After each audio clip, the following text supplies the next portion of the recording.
We're here to celebrate Di, and to also thank her for the kind of energy and effort she's put into the discipline called health economics for over 2 decades. It's very difficult for me as an individual standing here to introduce Di. She's been a mentor, not just like a mentor. She's been a mentor, and she's been more like a force driving health economics in Africa. So now looking at her here, trying to exit, but we are refusing to let her go, it's very difficult. But sometimes one has to come to terms with it. One gets old and yeah.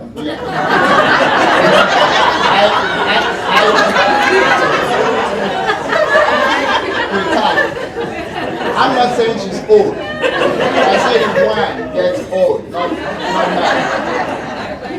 And it's a reality with life. We're born young and energetic, and as time goes on, we get older and older, and that's the way it is. And we get to a point when we have to retire. So looking at Di, sometimes I wonder, is she really retiring, or am I in a dream? I want to just wake up and say, well, it was just a dream. But now we face the reality that she's leaving us, but not tired. She's retiring, but not tired, which is something I'm really happy about. So because she's not tired, she still remains part of us, like we say in Latin, ad infinitum. You know what that is? You understand? That means it's like continuously. She's still part of us. And it's also a pleasure to have all of you here to also celebrate with the Health Economics Unit, being friends of the unit, being friends of the family, and also people who have good heart for the kind of research that we do. So I want to welcome you here on this special occasion to celebrate Di, even as she takes us through her journey, possibly when she was born. I'm sure you're going to talk about that. And because it's still part of health economics, because being born is part of phase of life, and we'll talk about continuum of care and stuff like that. So Di is going to take us through her journey, and most importantly, her life's work in regards to access to health services, and more importantly, national health insurance, or what we call universal health coverage in South Africa. For those of you who do not know Di, she is the Executive Director of the International Health Economics Association, which is the umbrella body for all health economists in the world. So you're here seeing the face of health economics in the world before us. So it's like when you're face to face with greatness, kind of stuff. No worries, she's shy, but I wish I could say a lot about her, a lot. But I'm only constrained with time. So I'll just give you a little bit of information about Di from a personal perspective. I've known Di for more than 12 years now, more than 12 years. She was my teacher, and she remains a mentor.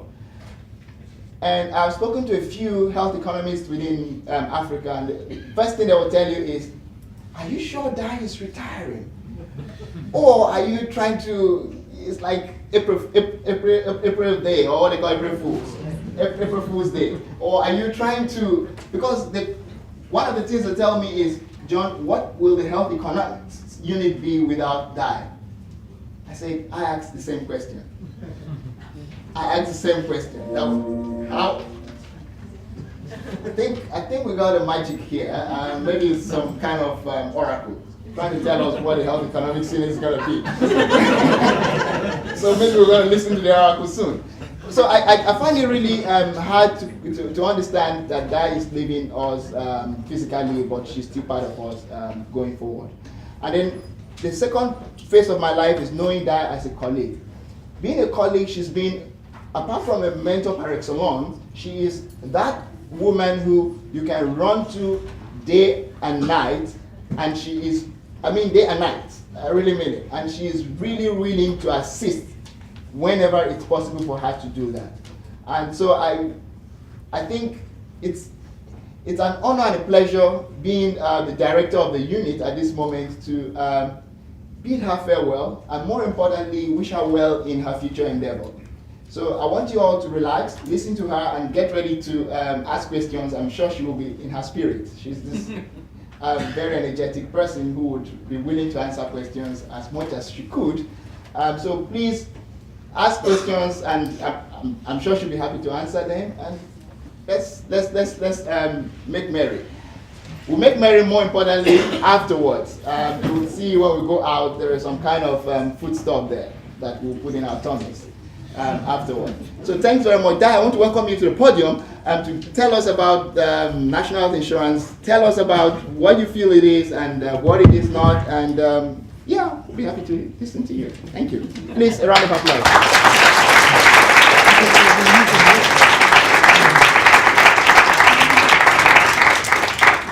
Sure. Thanks very much to all the colleagues for organising this event, and thanks very much to everyone for coming. I'm really a bit overwhelmed at all the faces I see here, and it's really a great honour to have this opportunity to share some thoughts with you.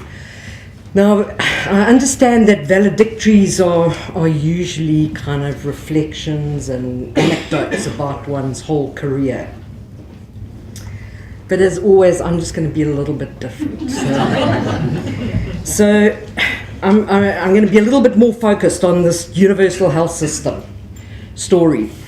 And there are really two reasons for that. And the one is that initially, people said, well, will you say something, before you leave? And I said, sure, I'll do a departmental seminar, noon meeting. And then it kind of became this. So I thought, okay, well, look, I'm just going to stick to the original idea. That's what I was going to talk about. That's what I'll talk about. But the second reason is that I really believe that we are standing completely on the edge of a precipice at this point in time. In the last couple of months, there seems to have been a complete and utter policy U-turn. And this new committee that has been established, a whole lot of new committees are being established. I'll talk a little bit more about this one. But this is the committee that I'm really concerned about, and that I think is taking us in a completely different policy direction. So I wanted to use this opportunity to actually say a few final words about the proposed reforms to the health system. And health policy is always really hotly contested. And the strategy of vested interests, those with vested interests over the past few years, have been really making a whole lot of noise and a whole lot of unsubstantiated claims, casting a negative black cloud over reform proposals. And I think that they've been really quite highly effective. I think that the message that the public has heard is that it's unworkable, it's unaffordable, it's un-everything, and it's stifled any progress in making changes to the health system. And as I say, I think that now we're on the brink of years and years and years of intensive policy work being completely reversed.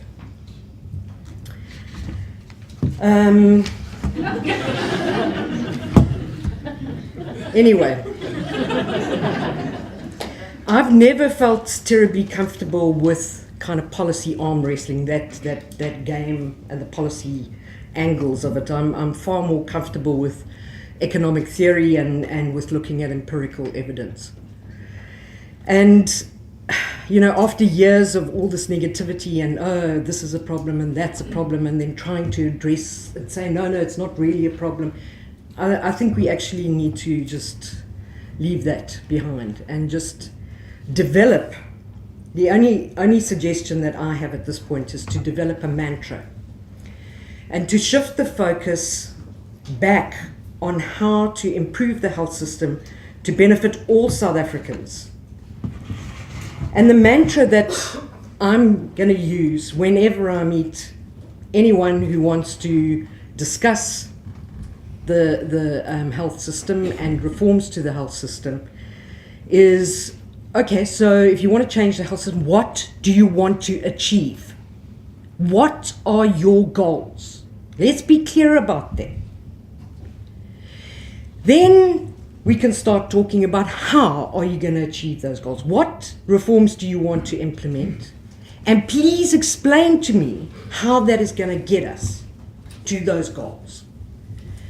Because as far as I'm concerned, that's the only thing worth discussing. And I do think that, we've gotten drawn into these negative debates. And I think that this is what we need to focus on. We need to be clear about what do we mean by a universal health system. And the reforms that were proposed in the white paper, how exactly would they get us to those goals? So what changes do you want to make? What is the anticipated effect? Show the pathways. You almost need to develop something that's like a theory of change or a pathways mapping. And also be explicit about assumptions that are built into that you think that if you do that, this will happen. But what could go wrong? So we've got to be open and honest about those things. But the core of it is, what do we want to achieve? So every stakeholder you speak to in South Africa involved in health policy discussions says, we support universal health coverage. We support the goals and the principles of universal health coverage. Well, I'm not convinced that that is the case. Or probably more accurately, very many people have very different interpretations of what a universal health system would entail. And so I think we've got to be clear about what it means. And I prefer to use the word universal health system for a couple of reasons.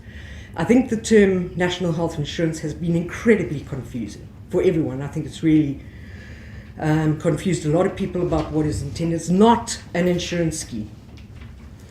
I think the term universal health coverage, which is what has been used internationally, is equally confusing. Because internationally, quite a few people have said, okay, well, they're talking about insurance schemes and covering people through insurance schemes. And that really is not the core. And I think that universal health system kind of focuses people on that it's around the health system. It's not about an insurance scheme, etc. But anyway, this is the World Health Organization's definition of, they call it universal health coverage, I say universal health system. And really it's saying that everyone, all people, should be able to have access to the health services that they need, that those services should be of good quality so that they are actually effective and have an impact on health.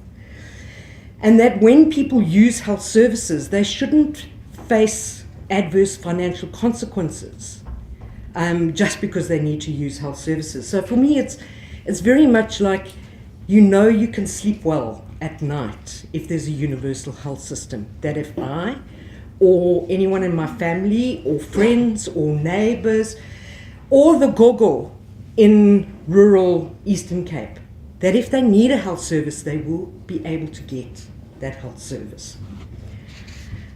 And I think that's fine. We can, still, it's too superficial because, what do you mean by access? Different people might think it's okay for some people to have this kind of access, but others have different kind of access. So let's get a little bit more specific. And I think that the two principles that there are underlying a universal health system is universalism, obviously, but I think people forget that it means everybody. It's the whole system. It's the entire population. It's not this group or that group. It's everyone. And the second one is the issue of social solidarity, the ties that bind people together as one. And that happens through what we call cross-subsidies in the health system. That people, and really these kind of definitions are, that it's the basis of cross-subsidies in the health system. That people should pay according to their ability to pay, and people should benefit from health services according to their need. What we see all too often is that people benefit from using health services according to their ability to pay. And that's not what is meant by universal health system. Now, just before, I just want to quickly focus on, in South Africa, where is the need for health services? Is there a bigger need amongst some than others? And this very, very clearly shows, these are what we call concentration indices. But basically, if it's negative, it means that the burden of that particular type of ill health is more on the poor. And I think it's, yes, we would expect like TB, diarrhea, HIV, etc. to be more on the poor. But even your so-called diseases of the wealthy, your non-communicable diseases, already the burden is quite heavily on the poor. So the greatest need for health services is amongst those groups with the least ability to pay. So I want to just make it even more tangible. Your lower income groups here do have higher risk or higher need for health services. So the utilization of health services should be higher amongst those groups than for higher income groups or those with lower risk. And one of the really big problems we have in South Africa is the distribution of income. And some people look at the size of these two arrows and say, isn't that a little bit of an exaggeration? But it's not really. If you think about it, the richest 10% of South Africans have 50% of the income. The poorest 10% have 0.2% of the income. So unfortunately, this is what the arrows look like. If we pay according to ability to pay, and this is the cross subsidy. You pay according to ability to pay and you benefit according to need for health services. And I think we've got to be absolutely upfront about that. We've got to be very upfront that the universal health system proposals are explicitly redistributive in nature. It's not just a case of everyone getting a box to stand on. If this is where the greatest need is, 2 boxes are required. And I don't have a problem with saying it should be explicitly redistributive. Given the inequality we have, not only in terms of income, but in every other respect in South Africa, we need redistribution. We need to address inequality in this country. And the health system is one really good way of addressing that inequality. So that's what I understand a universal health system to mean. And just to explain a little bit more what it would look like, because people keep saying, well, what would this universal health system look like? And essentially what it is trying to reduce the disparities and the differentials that there are in the country at the moment. We need to recognize that in every country, in almost all countries in the world, because there are one or two that are different, there are some differentials, particularly due to the rich buying what they perceive to be better healthcare. But in countries which have what we would regard as a universal health system, those differences are at the margin. They're tiny, they're small, they're not a big issue. In the South African context, this gives you an example of the differentials which have been growing over time between socioeconomic groups. And here I'm showing you what per capita spending is per medical scheme member, which tends to be your higher income groups, and your spending for the rest of the population per capita. But it's also geographic inequities, and these are per capita primary healthcare expenditure, public primary healthcare expenditure across the districts in South Africa. Now, there's a couple of outliers at the top there, those orange bars, which are Northern Cape districts, which are very sparsely populated, and you do need additional funds to provide accessible services. But for the rest of the districts, there isn't a good explanation why primary care services, which is the first point of entry into the health system, there should be a twofold differential across different districts within the country. So this is what one is trying to do. Narrow those differentials, whether they're geographic or across socioeconomic groups over time, ensuring everyone has access to the health services they need. So we clarified the goals of the universal health system. And now I want to talk about, in a little bit more detail, what health service changes, health system changes are needed in order to achieve those goals. And this is quite a useful framework that Joe Cutzon developed of how these changes in these health financing functions can actually move through to those objectives. So just to explain briefly, there are three main healthcare financing functions. The one is revenue collection, getting the money in that we can use for health services. The second one is pooling. What happens to that money that's collected? Is it put in one pool that can be used for everyone? Or is it put into a whole lot of separate pools that get used for different groups? And the third one is purchasing. And I'll focus on that a little bit more just now. It's a whole lot of different activities.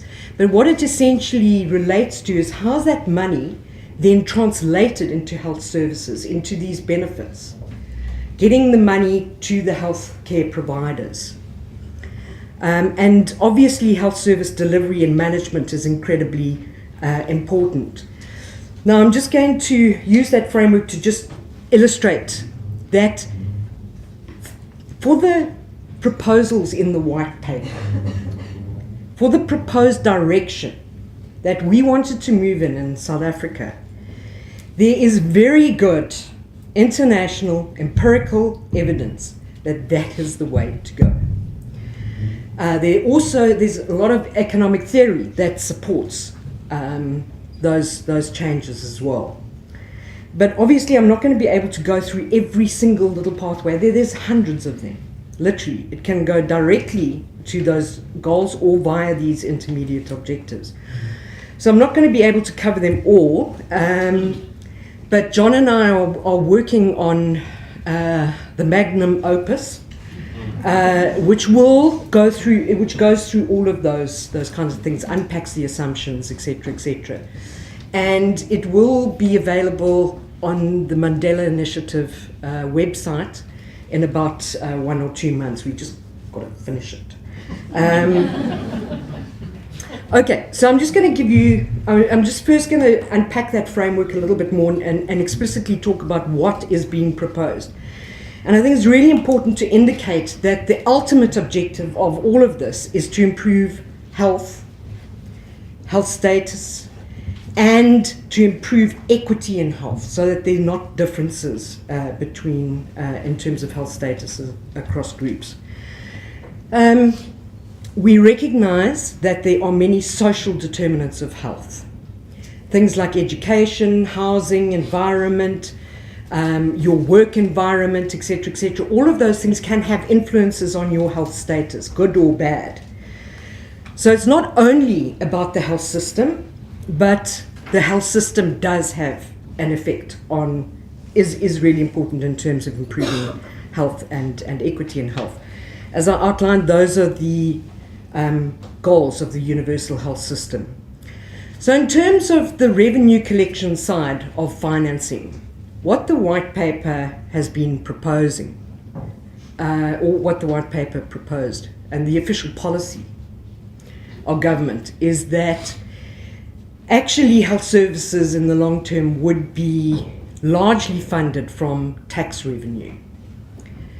Yes, it means that potentially over time there would be an increase in taxes, but it's also what percentage gets allocated to the health sector, etc. One of the things that we know from international evidence is that the worst way to fund health services is through out-of-pocket payments or direct payments to healthcare providers. That's one of the ways of you actually use a health service, and you can only use the health services that you can pay for, you have the ability to pay for. So it doesn't have cross-subsidies, and it's not a good idea. Lots of people want to know what's going to happen to medical schemes. I've been saying that we should not be actually, because some people have said, oh, we need to take the money from the medical schemes and put it into the pool, and creating lots of confusion. I don't think that one does anything about the medical schemes.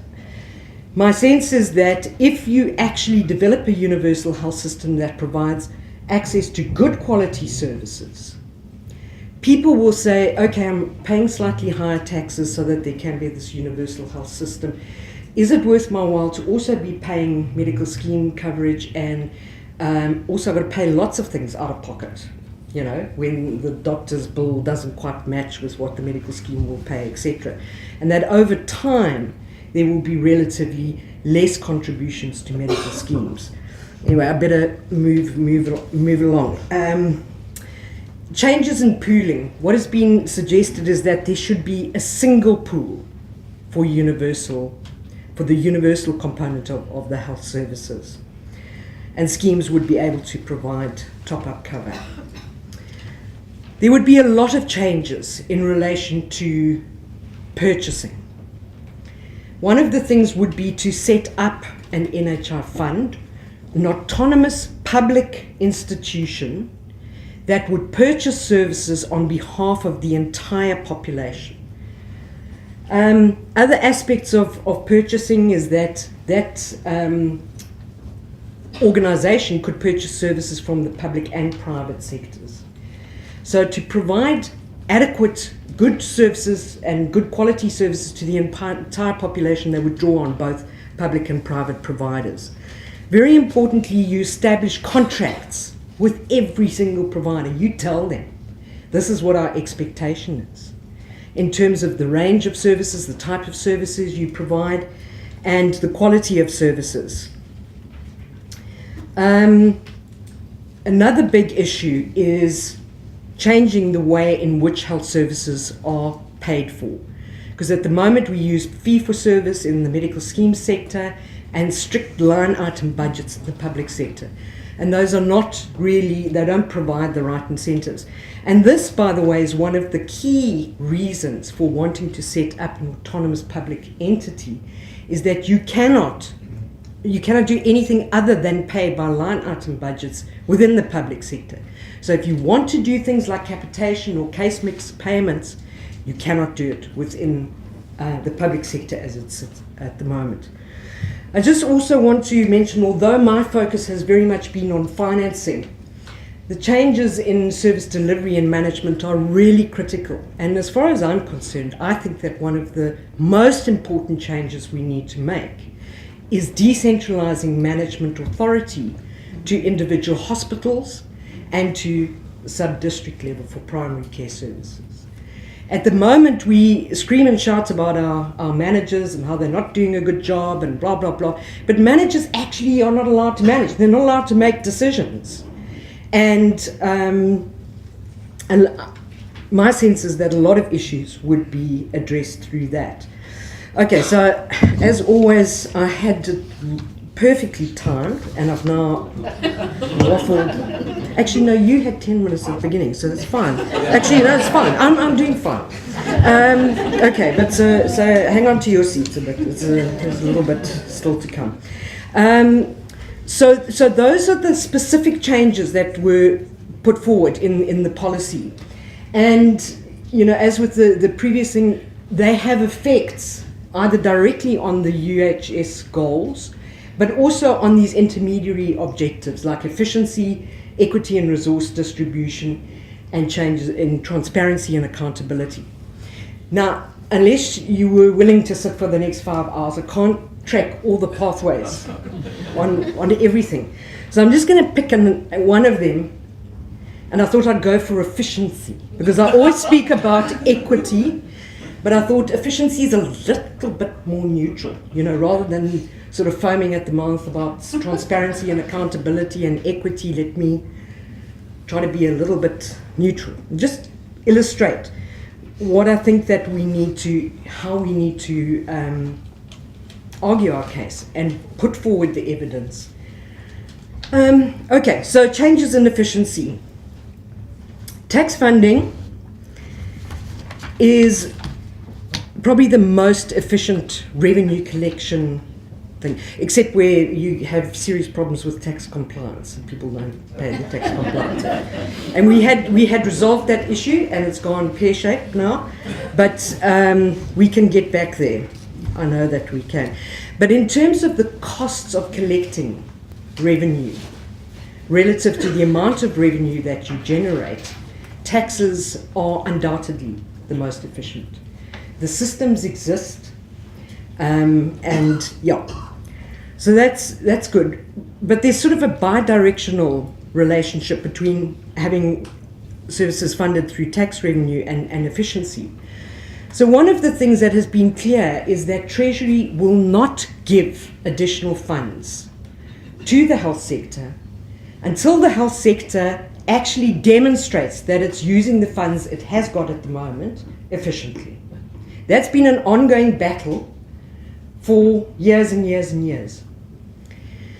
I don't think that there's been the wherewithal, and again, I think a lot of it relates to lack of autonomy in management at facility level, so people can't actually implement the efficiency changes they would like to. But I believe that it is possible, and that having it paid through tax can incentivize efficiency. And I think we also need to remember that it's in the other way.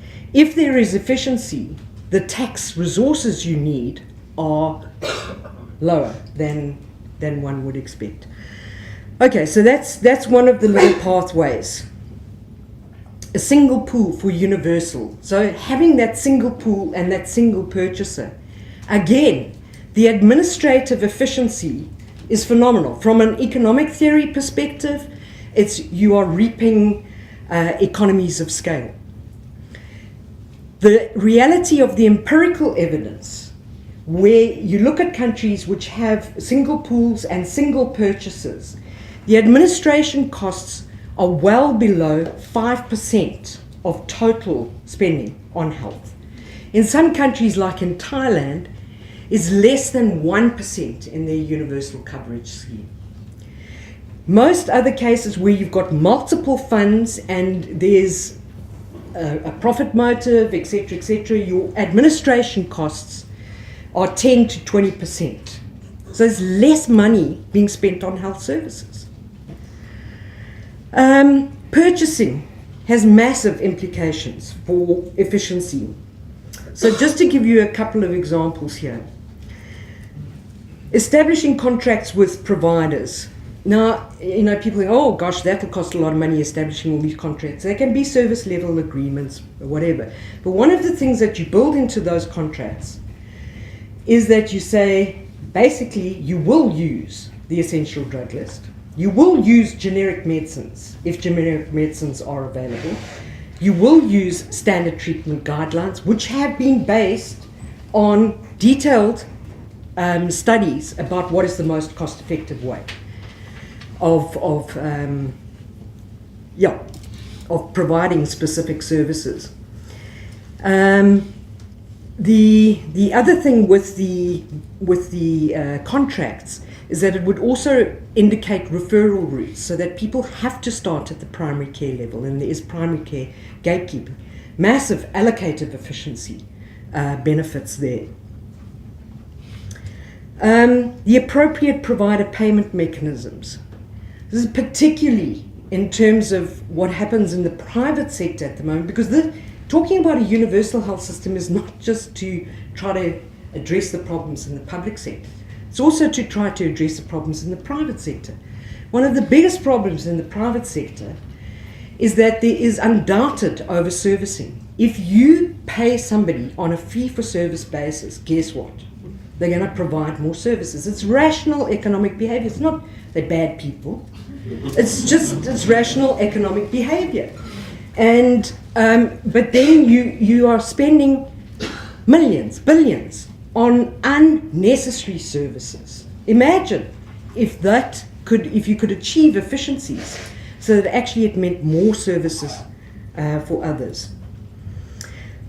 Just also the autonomous strategic purchaser. If there's a single purchaser, you have enormous what we call purchasing power. So you set the prices. Now there's a lot of angst about that. You know, it's terrible. You're going to drive doctors away and you're going to pay them peanuts. And there needs to be some kind of balance between what is good living income. But you cannot have providers setting prices, which is happening to a large extent at the moment. So if there's somebody who holds all the purse strings, they say, that's fine, this is what we'll pay you, so it's a good amount. It's okay, you don't have to sell, we don't have to purchase services from you, it's okay. But that you have enormous power to try to actually keep a dampener on prices so that they don't go out of kilter. In the terms of the delivery and management, here again, it's, you know, this part here that the provider payment mechanisms provide the incentives for efficiency in delivery. But actually having the means to achieve efficiency and respond to those incentives is where the autonomy in management authority comes into play. People can actually, the managers can actually look at the skills mix, can look at issues around task shifting, can carefully manage the resources that they have in the health system. And I do need to speed up now because I am now, I've got another. So those changes in efficiency obviously then have an impact on people's ability to utilize health services according to need. Because if you've got more money available for health services rather than for administration costs, etc., if you're using the funds efficiently, you can provide more services with the resources that you've got. You are going to have improvements in levels of utilization.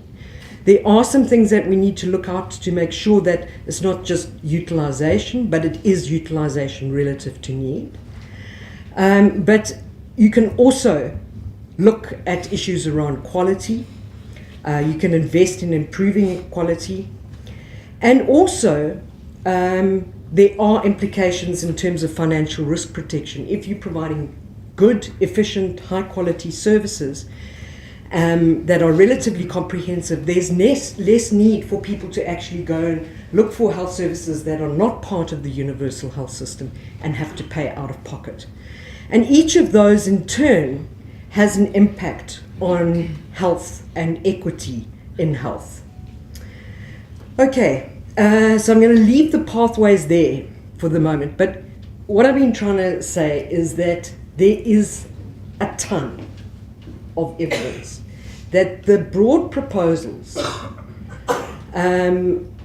put forward in the policy are very sound, and that it can over time lead us to a universal health system. It's not a straight path, but there are going to be some kinks in the way, but one can actually get there through those means. I know, it's a really bad time to try to be doing this. The two things that everyone kind of say is you cannot establish an autonomous public entity in this context and put all the money in there. I agree. And also from a macroeconomic perspective. So it's not a great time. It's really not a great time. But it doesn't mean to say that we have to go in a completely different direction and throw the baby out with the bathwater. We can still move forward. There are things that we can still do that can already make a massive difference in terms of people's access to health services. We really need to be doing more around the community health worker programs, etc. We can be improving access to medicines routinely. And as I say, I think that one of the key things that we really should be trying to start implementing, and it does not require good governance at central level, or massive amounts of additional funds for the health sector, is that I really believe that we should be putting some energy into piloting the whole question of decentralized management and see to what extent there is the management capacity, to what extent it makes a difference. One of our biggest challenges is in terms of staff morale. And I can only imagine that if a manager is able to be responsive to the staff and the staff's needs and their concerns, there's going to be much greater staff satisfaction, greater productivity, etc., etc. So a whole range of reasons. But just also to mention that, I think I did mention it earlier, is my sense is leave the schemes alone. Just leave them alone right now. Start getting this sort of stuff done. But this is what appeared on our radar screen 2 or 3 months ago. We suddenly heard about this. There's a whole range of new committees being set up, and this is one of them. It's called the Advisory Committee on Consolidation of Financing Arrangements. And another important thing it says is that it's transitional. Don't worry, we're not going off track. It's just like something we're doing along the way. And the proposal, essentially, this committee is tasked with coming up with separate funding arrangements for civil servants, formal sector from big firms, formal sector from small and medium enterprises, informal sector, and the unemployed. Now, there's very little detail on exactly what is going to be done.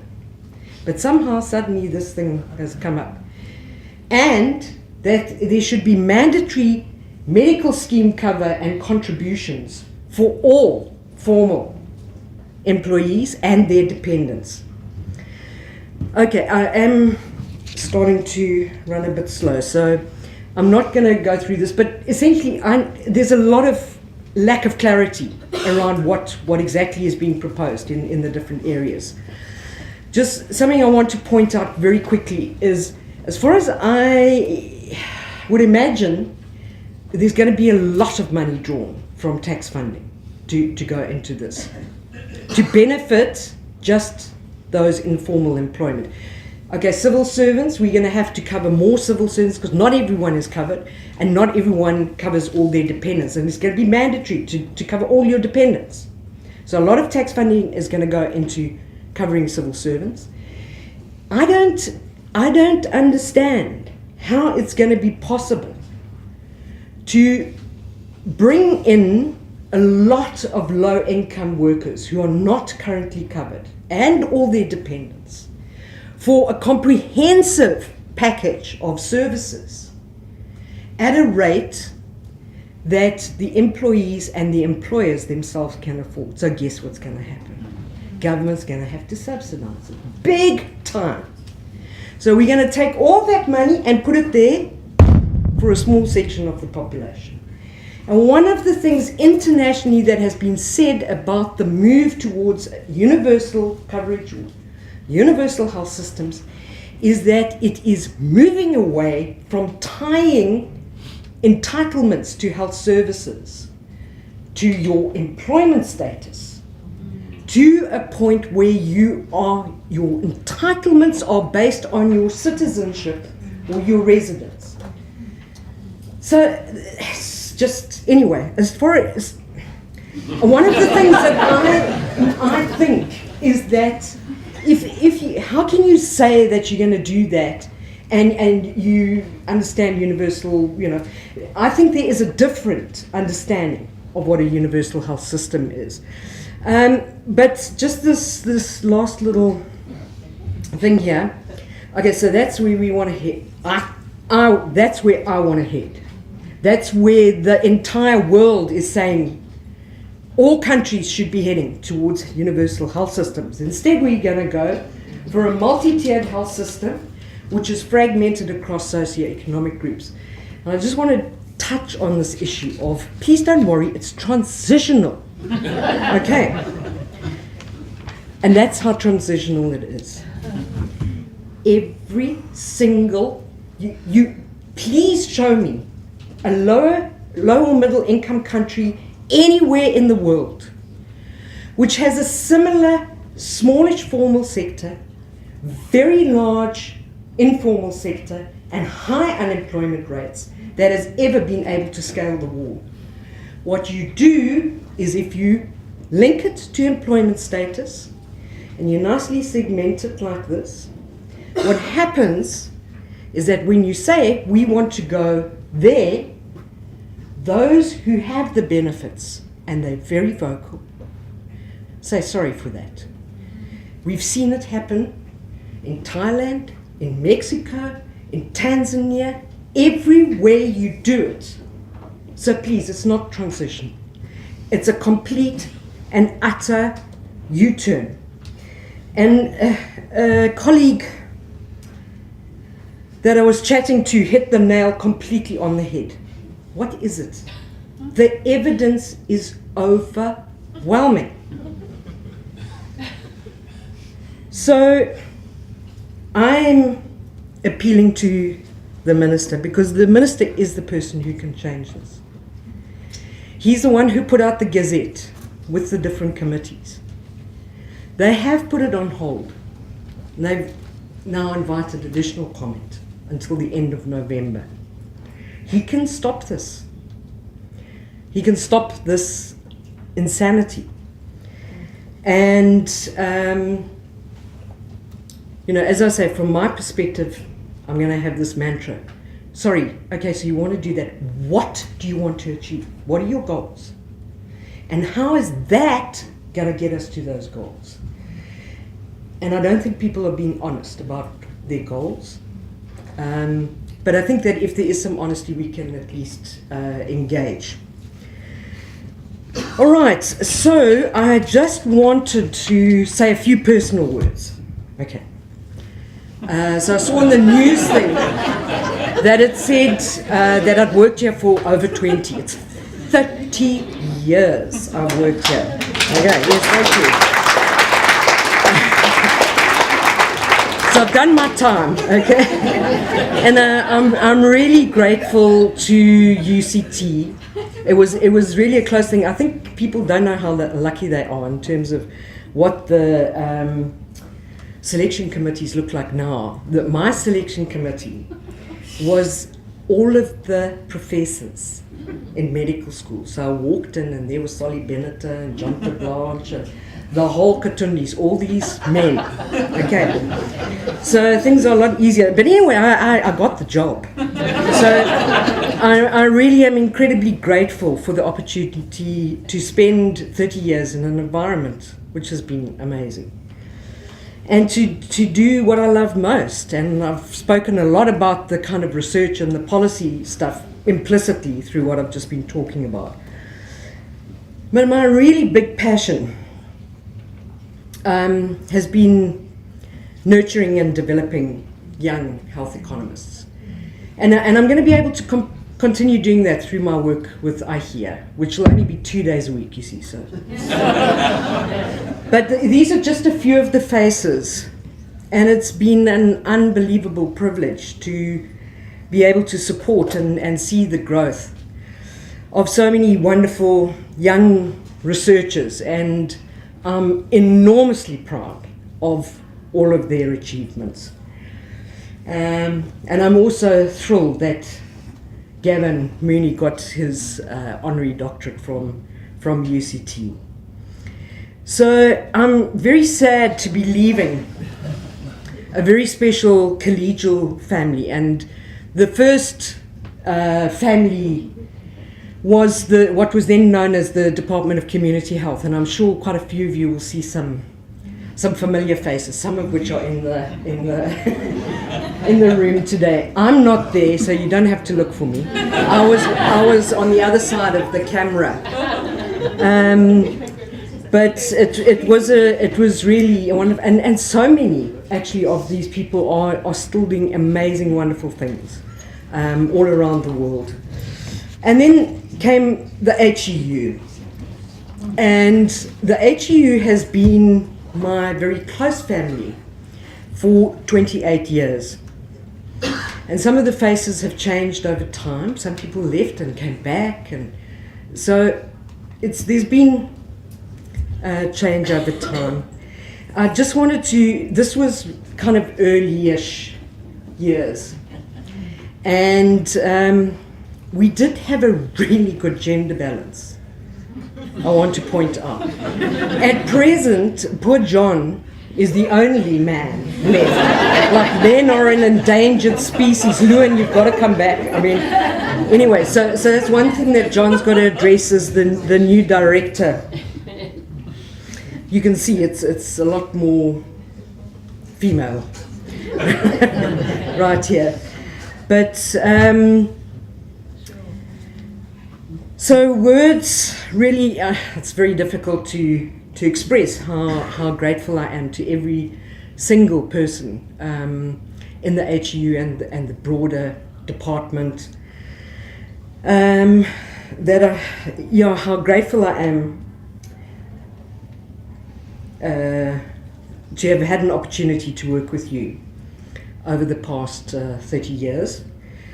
It's really been an incredibly supportive, affirming environment. I come across so many people who say, "Oh my God, the academia, it's like backstabbing," and it's like, and I've never experienced that, really. And it just has been incredibly supportive and collegial, and the success of the HEU, and I think it has been a success, is really due to the combined contributions that of everyone. And I'm also grateful. I thought, I mean, I'll just go on and on with photos if I started putting in all the colleagues from all the other universities in South Africa and internationally that I've had the opportunity to work with, and it's really, those opportunities have really enriched the work enormously. So I don't know if everyone knows, but I actually am only 55, despite the greatness. So why is it that I'm leaving? Okay, so part of it is because I have really got to try to break this umbilical cord. Okay, baby Mac. From early in the morning when I wake up until sometimes after midnight. And the dogs can try every strategy. Please, Mom, it's time for a walk. So I'm being a bit radical in saying, look, the only way that I'm going to be able to stop working at this pace is to say. But it's also because I love the Eastern Cape. So I'm not giving you the GPS coordinates. That's where the little rondavel kraal is, okay? And just to kind of show you, and if you look incredibly carefully, you'll see Big Mac and Baby Mac there. So this has got to stop. So I think the photos speak for themselves as to, this is soul food country, and much as I'll miss seeing my collegial family as often as I do now, I'm looking forward very much to spending quality time in our little patch of paradise with good friends, the extended sisterhood, the nibblings, the great nieces, and they all are great nieces. And also my colleagues, everyone knows if you want to have a writing retreat, this is where to come. But also to just spend quality time with my ever-tolerant children, who also love our river home as much as we do. And particularly with Louise, who has put up with 23 years of workaholism. And without your love and support, none of this would have been possible.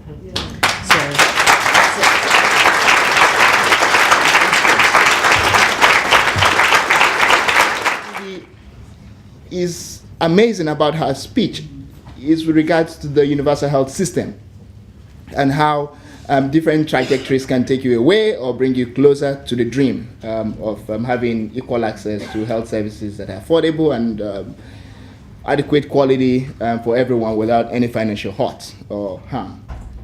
So it's with that I will call on her very good friend and colleague as well, Professor Lucy Gilson, another energetic spirit, to tell us more about Di and again her interaction with Di over the years. You just need to get this up. Lucy doesn't need much introduction.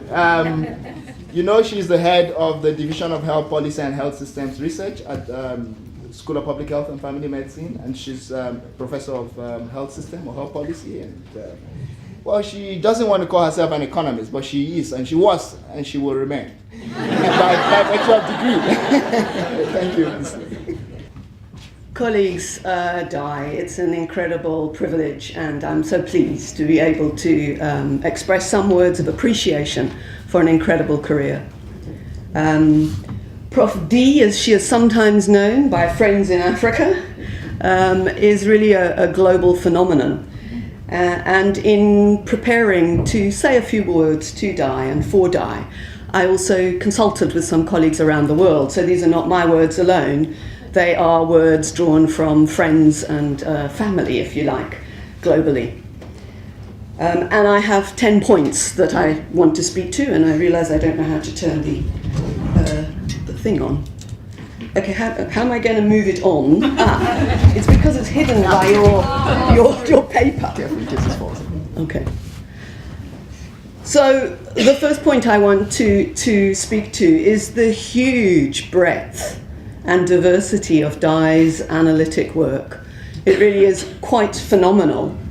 Whilst she's probably most widely known, she is most widely known for her healthcare financing work. She also has papers that address, for example, the economic impact of smoking. Isn't that ironic?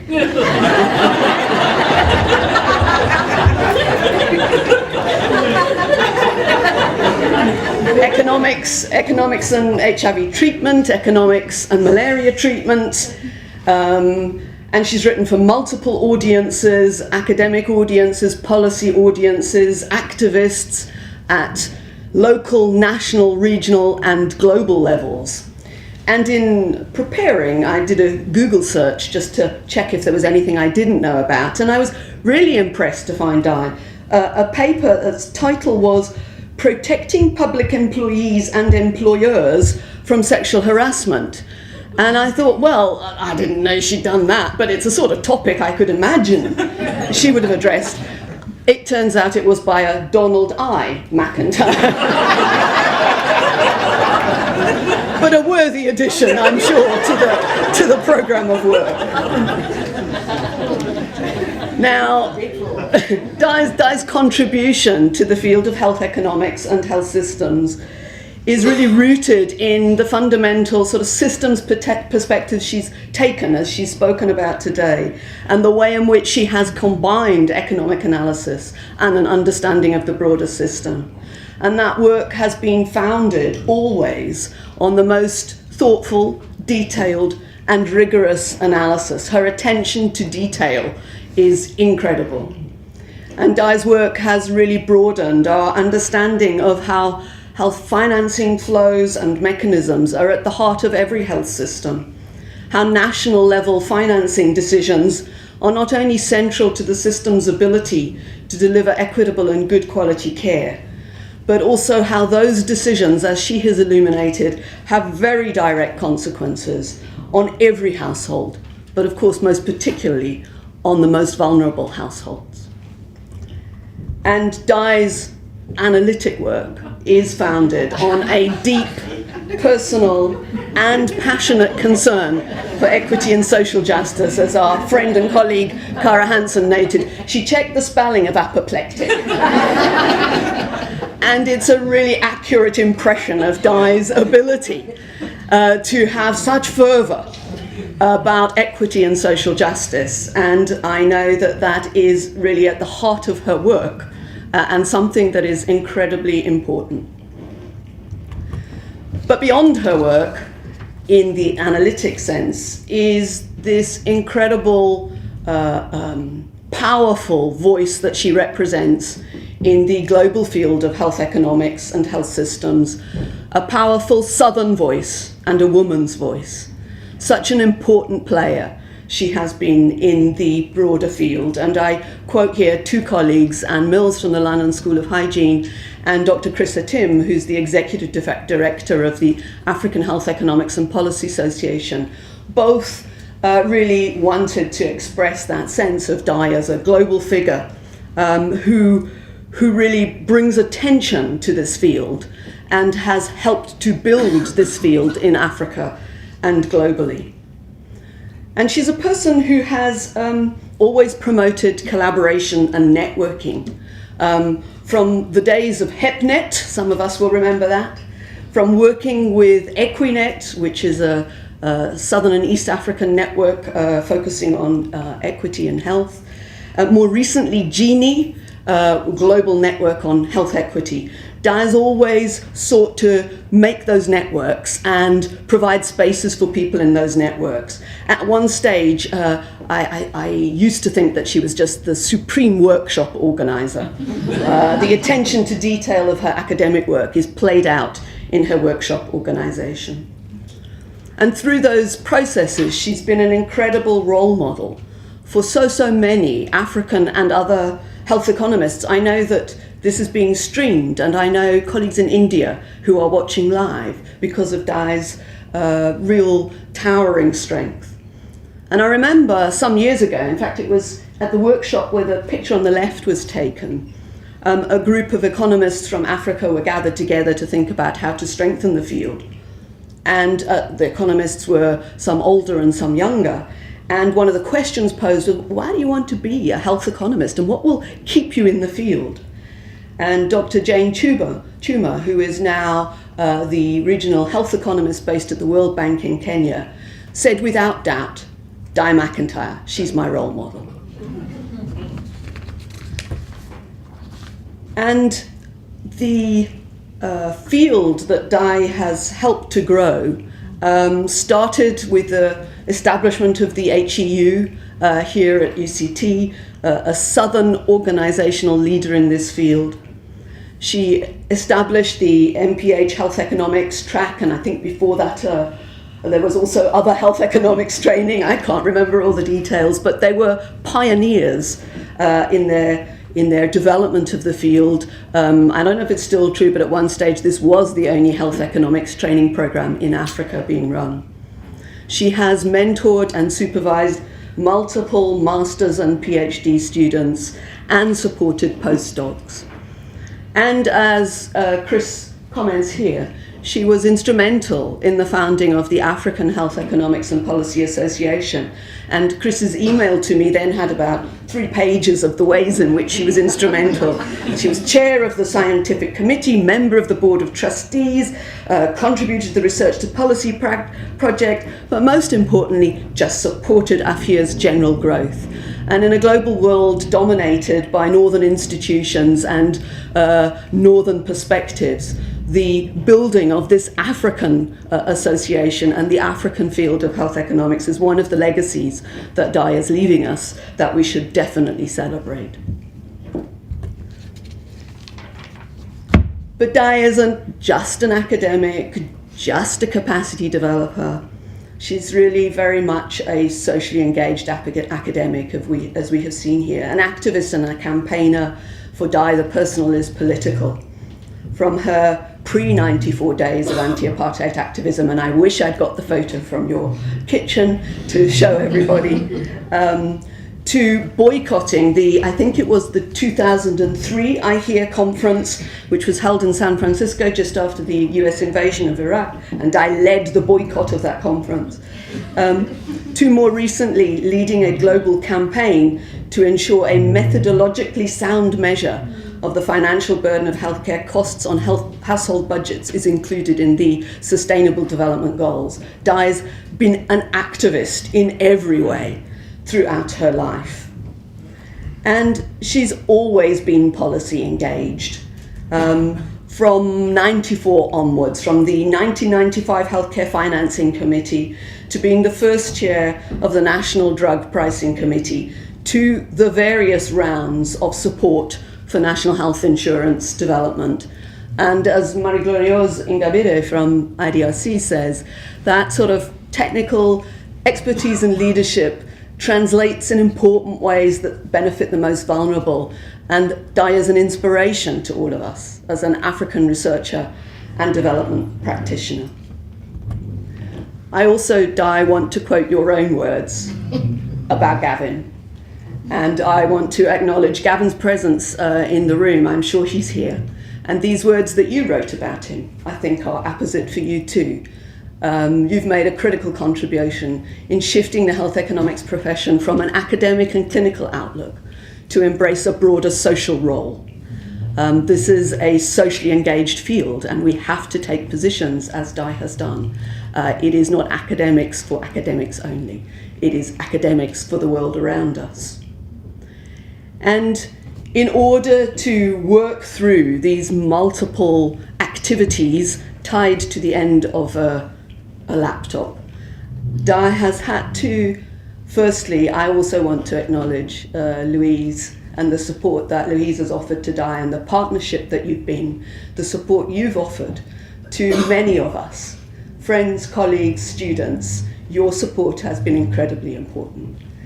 And together, you've given of yourselves, and Di, you've given of yourself in everything you've done, and that's included facing down interest groups, phone calls that are not so pleasant, facing down the university establishment at times, facing down global players, and going the extra mile for so many of us.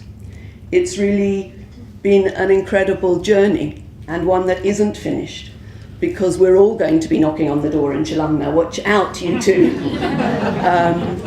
But without doubt, as Anne Mills said, you throw your heart and soul into every endeavour and Chilumna can only benefit.